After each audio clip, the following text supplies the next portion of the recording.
Sir good evening sir. Good evening sir Polimer reporter Yuvaraj பேசுகிறேன் sir.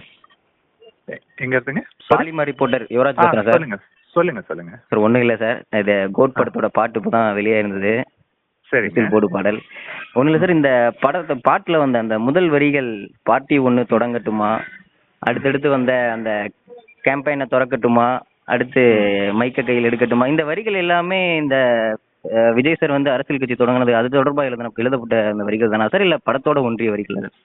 இல்லைங்க, படத்தோட பார்ட்டி சாங் அவ்வளவுதான். அது ஒரு பார்ட்டின்னு சொல்லும் போது இந்த இதுவும் வந்ததுனால ரெண்டு பார்ட்டிக்கும் ஏத்த மாதிரி எந்த பார்ட்டினாலும் செலிப்ரேட் பண்றலான்ற மாதிரி தான் அது பண்ணியிருக்கேன். இல்ல அடுத்து அப்படியே தொடர்ந்து இந்த கேம்பெயினை திறக்கட்டுமா அப்படின்ற அந்த வரிகள் எல்லாமே. கேம்பெயின்றது வந்து it's one of the brand of champagne.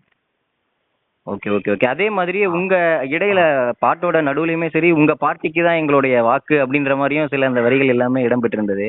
இது எல்லாமே இந்த அரசியல் நோக்கத்துக்காக எழுதப்பட்டது தானே, அந்த மாதிரி தானே சார் இருக்கு? ஏன்னா இதற்கு முன்னாடி வந்த ஒவ்வொரு விஜய் சாருடைய அந்த பாடல்கள் எல்லாத்துலயுமே பாத்தீங்கன்னா சில அந்த அரசியல் வரிகள் எல்லாமே இடம்பெற்றிருக்கும்.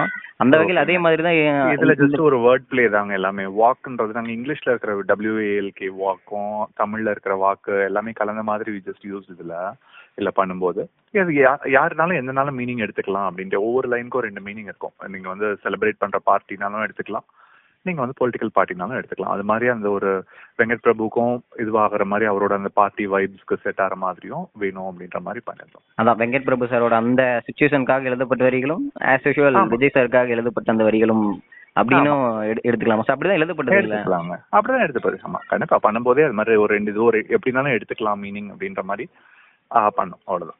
Okay okay sir. Vijay sir என்ன சார் சொன்னார் இந்த லிரிக்ஸ் எழுதினப்போ, இந்த முதல் வரிகள் எழுதினப்போ?